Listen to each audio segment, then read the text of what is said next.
सत्य प्रकाश आपके पास भी। देखो पूर्णिमा जी, मैं यही कह रहा था कि बिहार का मैंने पर चर्चा की कि 3 विधानसभा के चुनाव आपने बिना संगठन के, पुनर्गठन के आपने लड़ लिए, तो होना तो वही है, ऊपर से पार्टियां नहीं चलती। और जब टीवी चैनल्स पे मैं डिबेट देखता हूं तो निश्चित तौर से जो भी डिबेट है या मीडिया में चर्चा होती है उससे कार्यकर्ता भी सुनता है, देखता है, उसी हिसाब से जवाब देता है। कार्यकर्ता इनके तमाम प्रवक्ताओं के पास जवाब देने को नहीं होता, दाएं बात करेंगे बाएं पहुंच जाएंगे ये। तो ऐसी स्थिति में कांग्रेस कहां जाकर के सफलता हासिल करेगी? उत्तर प्रदेश में, बिहार में, जो हिंदी राज्य जहां वर्चस्व किसी जमाने में कांग्रेस का रहा, जहां कई कई मुख्यमंत्री जिन राज्यों ने दिए, वहां स्थिति क्या हो रही है? तो क्या ऐसे, अब चाहे मुंबई की बात कर लीजिए, मुंबई में आप देखेंगे कि सब कांग्रेस कैसे टूटी, शरद पवार ने कैसे पार्टी बनाई कि जो वो करना चाह रहे थे वो पार्टी नीतियों से अलग हटके उन्होंने कुछ किया और मुख्यमंत्री बने वो। पश्चिम बंगाल में आप देखिए, ममता बनर्जी लगातार मुख्यमंत्री हैं। किस वजह से? कांग्रेस से टूट गई हैं वो। तो क्या कांग्रेस की समझ में ये नहीं आता कि जो युवा, जैसे अभी दुष्यंत जी ने कहा, क्या आपके पास कार्यकर्ताओं की फौज है लेकिन आप उसमें सिलेक्शन नहीं कर पा रहे, आप धरातल पर नहीं जा पा रहे, आप लोगों अपने का छोड़ दिए जनता से रूबरू। राहुल गांधी ने जो यात्रा की, भारत जोड़ो यात्रा, और पुराना रिकॉर्ड इतिहास देख लिया कि जितनी इस तरीके की यात्राएं हुई हैं सफलता मिली है, तो इस बार भी सफलता मिल जाएगी। ये नहीं होगा। मुझे लगता है कि आप अपने कार्यकर्ताओं से इतना समय देते, बिल्कुल सही, जाकर के एक एक मंडल पे बैठते, 2-2 दिन का समय देते और ईमानदारी से आप उनसे चर्चा करते, बंद कमरे करके, कोई कैमरा नहीं होगा, लेकिन फैसले लेते, जरूरी फैसले लेते, आज की परिस्थितियों के अनुसार फैसले लेते, तो शायद कांग्रेस के लिए तस्वीर कुछ बदल सकती थी। सत्य प्रकाश, आपके पास आते हुए, कितने राउंड की अभी तक काउंटिंग हो चुकी है? पहले बैलेट पेपर के साथ शुरुआत हुई, फिर ईवीएम, अभी क्या माहौल वहां पर?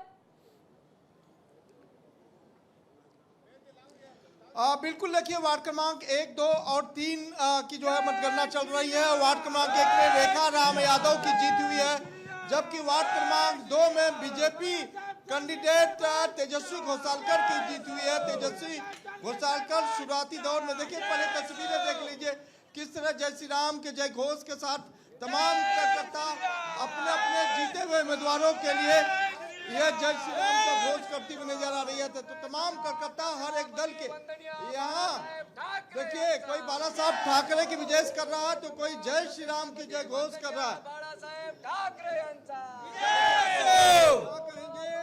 उम्मीदवारों की लगातार जीत हो रही है। वार्ड क्रमांक 3 से भी हम जीत रहे हैं, हमारी जीत तो पक्की है। हम सिर्फ यहाँ पे खाली लीड गिनती करने के लिए आए कि हम कितने लीड से जीत रहे हैं। हमारे पास, हम पहले से ही विजय हो चुके हैं, हमें बस गिनती लेनी है कि हम कितने लीडिंग के ऊपर से जीत रहे हैं। क्या कहेंगे? सिर्फ लीड गिनती करने आए हैं। विजय भवा, प्रकाश रेखा साहब विजय भवा, कमल का फूल जिंदाबाद, विजय भवा। शिवसेना की स्थिति क्या है और किसे देखते हैं? शिवसेना की स्थिति ऐसी है, शिवसेना के वहाँ पर जो कैंडिडेट है वो लोकल कैंडिडेट है वहाँ के, और हमारे जो 3 नंबर में बाहर का कैंडिडेट आके चुनाव लड़ रहा है। और वहाँ पर जैसे कि आप देखते हैं इसका राष्ट्रवादी कैंडिडेट का अलग है, समाजवादी कैंडिडेट का अलग है। क्रमांक 1 और 2 में भाजपा महायुति की विजय हुई है, आपके दोनों कैंडिडेट हार गए हैं, उसे कैसे देखते हैं? देखते जिम्मेदार मानते हैं? अब इसी चीज को जिम्मेदार मान सकते हैं कि जिस हिसाब से धन शक्ति है और जनशक्ति है, इसमें धन शक्ति काम कर रही है और उसमें उनका विजय होना तय है। जैसा पूरा अभी महाराष्ट्र के अंदर से सत्य प्रकाश, देखिए विजय की बात हो ही रही है, तो अभी के रुझानों का मुझे फौरी तौर पर जिक्र करना होगा, क्योंकि 185 वोट्स पर अभी तक का रुझान सामने आ चुका है। जो पहले हम कह रहे थे कि नेक एंड नेक फाइट देखने को मिल रही है, अभी बीजेपी गठबंधन 102 वोट्स पर लीड कर रहा है, और वहीं दूसरी तरफ उद्धव गठबंधन 64 सीटों पर है। 102 और 64। कांग्रेस को आप देखेंगे तो 11 वोट्स पर लीड करता है और 8 अन्य, जिसमें एआईएमआईएम और बाकी की पार्टीज भी इसमें शामिल है। लेकिन बीजेपी गठबंधन और यूबीटी गठबंधन, जाहिर है कि शिवसेना के नाम पर भी चर्चा होनी चाहिए और उद्धव गुट का पक्ष रखने के लिए भी हमारे साथ मेहमान है। लेकिन उससे पहले आकांक्षा, आपके पास आते हुए, अभी वहां पर कितने राउंड की वोटिंग हो चुकी है, कितनी देर में कुछ नतीजे जो अभी तक आ चुके हैं, बाकी कब तक की उम्मीद करें, कौन कौन से नाम विजय की तरफ बढ़े अभी वहां?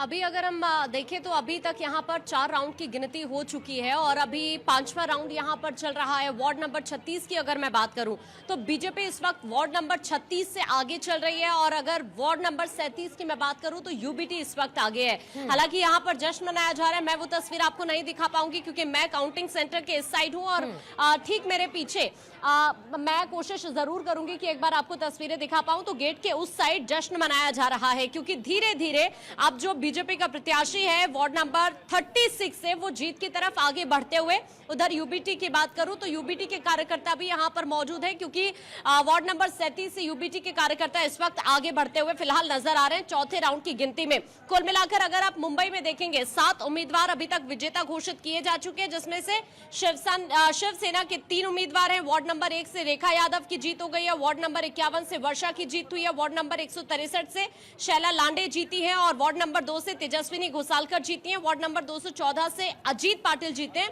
और 183 से आशा काले जीती हैं धारावी से। तो कुल मिलाकर अभी तक 7 उम्मीदवार यहां से जीत चुके हैं। धीरे धीरे इस वार्ड पर भी मैं कहूंगी अब से मुश्किल से आधे घंटे में पूरी तरह से तस्वीर क्लियर हो जाएगी, वार्ड नंबर 37 को लेकर भी और वार्ड नंबर 38 को लेकर भी। पूर्णिमा, ठीक है, तो और इसी बीच में देखिए भाईकला से बीजेपी के रोहित दास लोखंडे जीत गए हैं और भाईकला से जो हार हुई है वो अरुण गवली की बेटी की हुई है, जो कि मुंबई की राजनीति में अपना एक अच्छा स्थान रखते थे, लेकिन उनकी बेटी की हार मतलब नाम तो है लेकिन ग्राउंड पर असर नजर नहीं आ रहा है।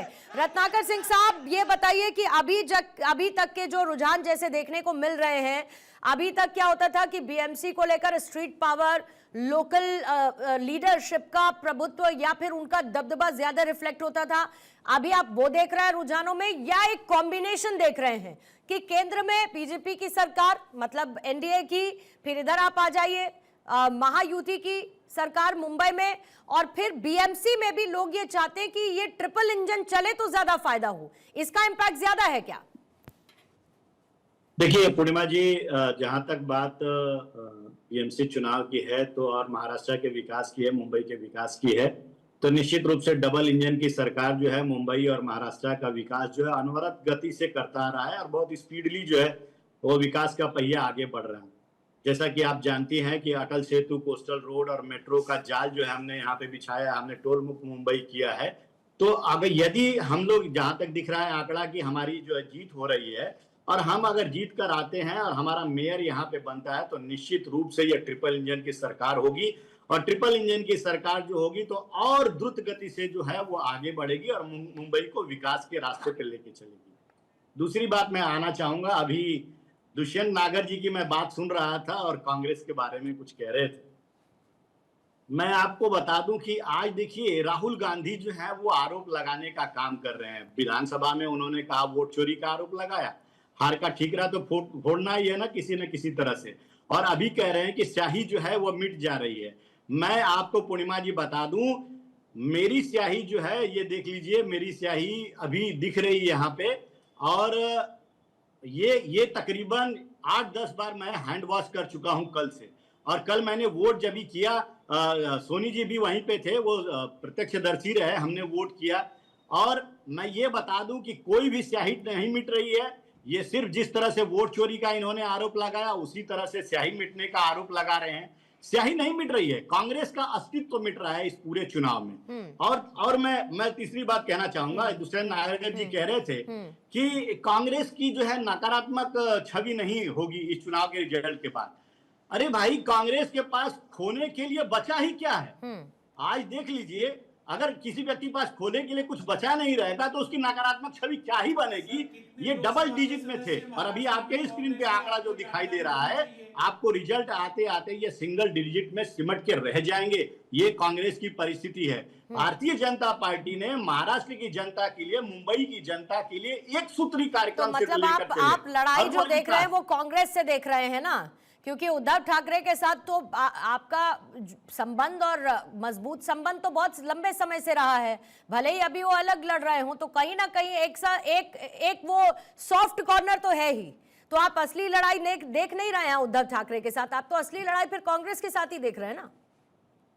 देखिए पूर्णिमा जी, जो उद्धव ठाकरे और ठाकरे बंधुओं का जो युति है वो निश्चित रूप से आप देखिएगा, अगर पिछला कुछ महीना पहले ही मुंबई बेस्ड क्रेडिट सोसाइटी का चुनाव हुआ था। 21 पैनल में 7 पैनल जो है भारतीय जनता पार्टी ने जीता था और इनका ये लोग जियो सीट जीते थे।